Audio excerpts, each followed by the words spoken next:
Hi, I'm Alex Radcliffe from Board Game Co. Hi, I'm Yoda. Today we are reviewing Wreck Raiders. Wreck Raiders from Kids Table Board Games. And this is one of, Kids Table Board Games. We reviewed a bunch on this channel. In fact, Yoda's sister reviewed Creature Comforts. I always mix up those names early on this channel, and we still have more to go. This is Yoda's first video on the channel, so let's go ahead and dive into it. Starting off with the fact that Wreck Raiders, I'll go into a bit of an explanation, then we'll have a bit of a conversation about the game, usual timestamps down below and all of that. But Wreck Raiders is a game in which you are basically trying to score in a variable number of ways. The primary ways you're going to score are either through getting these aquariums. You're going to slowly build up aquariums and then start them off, get the middles, then cap them off, getting variable chunks of points. You're also going to be constantly trying to collect things from the ocean, hence the whole Wreck Raiders aspect, where you send your divers into the ocean to collect various goods. You're going to be taking those things and putting them either onto your pedestals with the goals of matching these arrangements on certain cards, or into your vault in terms of just collecting as many different things as possible and having consistent rows. That's the general idea. Those three things are going to drive most of your point scoring in the game. The general turn sequencing is that you're going to grab these dice over here. Yoda, you want to go ahead and roll them? You're going to grab the dice. Perfect. Let's go ahead and grab them. Oh, you want to do it? Okay. Grab those. Perfect. And put them over there. You can go ahead and reach over. Basically, you're going to be rolling your dice into this tray. And then you're going to be grabbing dice and putting them on their matching... Go ahead. You're going to roll the dice into this tray, into this box lid, which is designed both as a scoring track for the game as well as in-game to roll dice. You're going to match those dice onto the various seashells that you rolled onto. And then from there, starting with the player who rolled them, you're going to grab a die and then use it to assign one of your divers. So which die do you want, Yoda? I would take the 6. I would take the 3. You're going to take the 3. Because he's taking the 3, he's going to get that matching shell as well. Grab one of your divers and put it into one of the 3 areas. So the 3 areas are going to be any of the 4 wreckage areas, or alternatively directly to the beach where you can gather shells. If you go to the wreckage areas, you're starting to build in your divers, which you'll see what the relevance of that is. So Yoda's going to go ahead and grab one of those, and you can choose to put it either onto a pedestal or onto a vault. In fact, I think I know what Yoda's going for.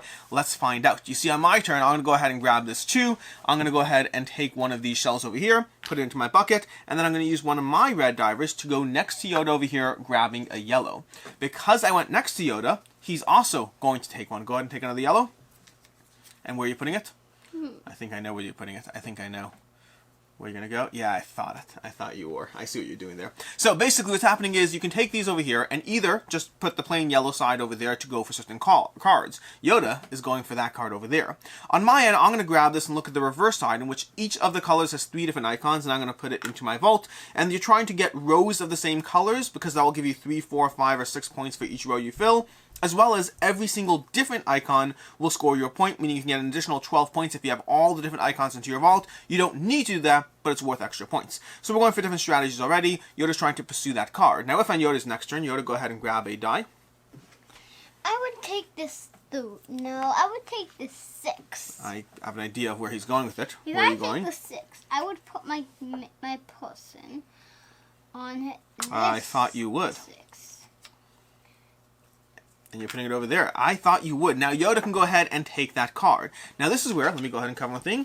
This is where the cards, while you have to match the type of things on the cards, the order you don't actually have to match. But because Yoda did match the order, he's going to get the bottom leftmost benefit, which is another shell. So you don't have to match the order, but you get perks if you do. Those cards are worth points at the bottom, and additionally you can adorn them with seashells, either to take additional tiles or to score points. On my end, I'm trying to slowly fill up my vault, so maybe I'll go ahead and grab this one, and I'll put my person over here in order to give myself 2 yellows, which will be helpful towards filling this vault. I'll flip them over, and look at that! I got lucky enough to get all 3 different things, which is a perfect row. That row is effectively worth 6 points. 3 for the actual points, and then 3 for the unique different items in that. But that's not all. At the end of your turn, what you can do is you can go ahead and spend shells to gather different things. So let's for a second pretend that Yoda had another one of these. Yoda, what do you want to do at the end of your turn? Do you want to buy anything? I would buy...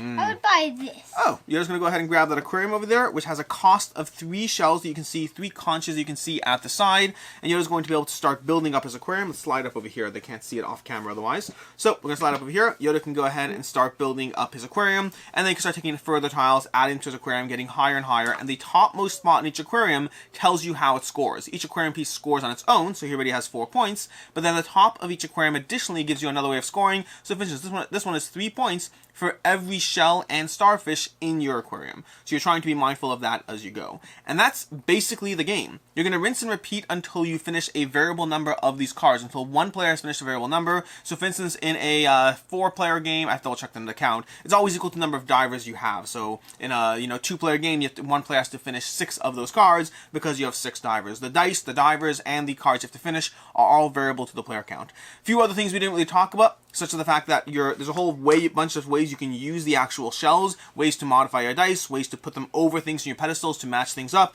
just small little perks like that. But that is effectively Wreck Raiders. Oh wait, one more thing. Big deal here. What's the one thing I forgot? You can bump people out of their spots. And what happens when you do? Oh, you want to go ahead and do it to show? Let's take the 3. I will bump. Let's see. Well, actually, so this is where, let's pretend it was like this. Okay, go ahead. Go ahead. Okay, I would knock him off. Put him on a 3.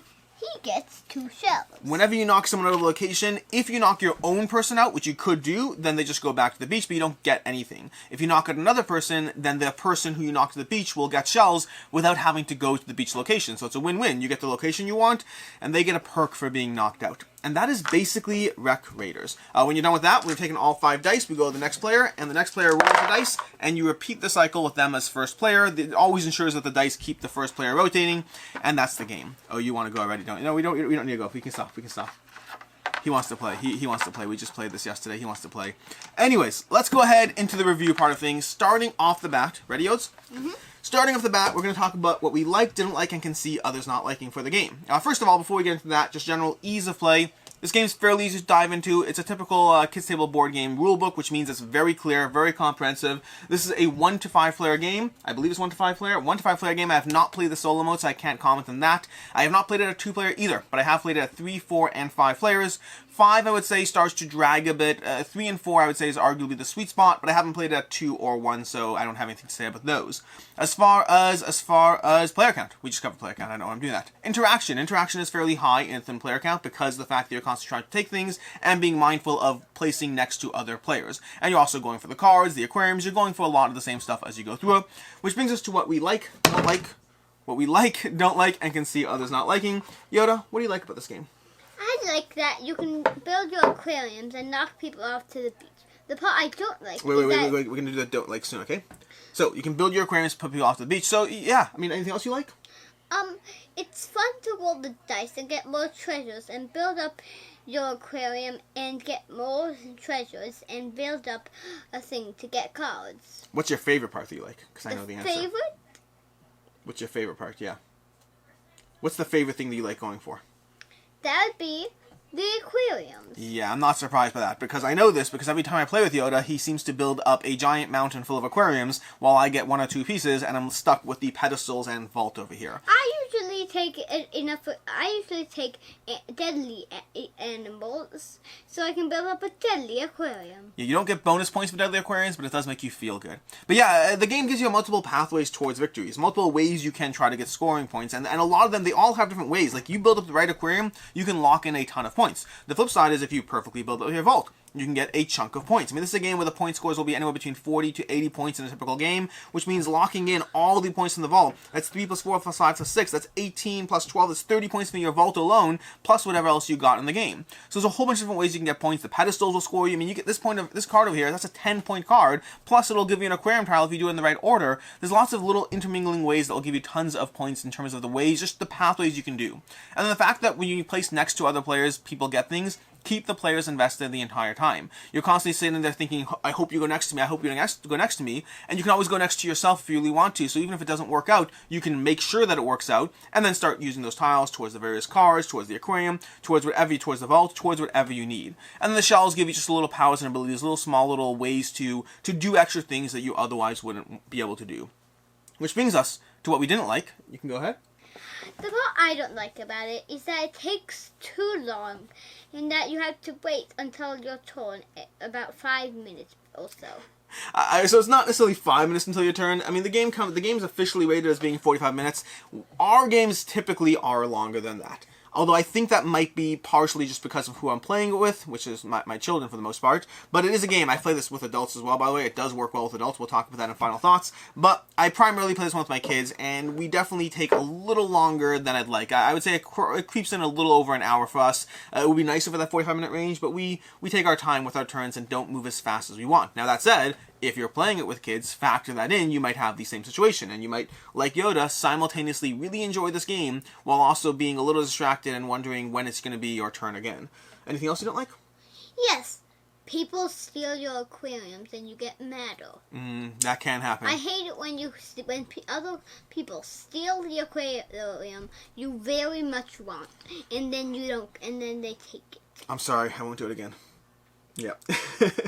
Yeah, so as far as things I don't like personally for myself, let's see, where was I with this? So first of all, it can happen that as you place out on the various locations over there, some players will get more bonuses than others. It's not a game where the players are always trying to think as tactically as possible, so sometimes it just works out that, you know, Yoda will get people going next to him the entire game and get all these extra tiles, and I won't. That can happen, especially if you're playing with families with younger kids who aren't being mindful of, oh no, we have to stop giving Yoda extra tiles because he's winning. He does tend to win a lot.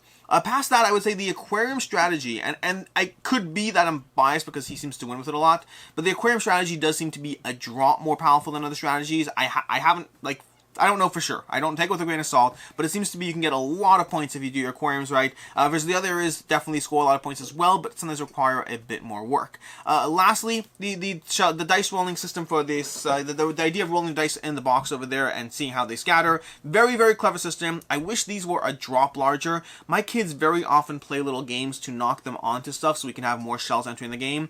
Very often I would say that 2 of them will be a shell, and then the other 3 go to nowhere land. I wish they were a drop bigger, just to give more shell goodies for all the players.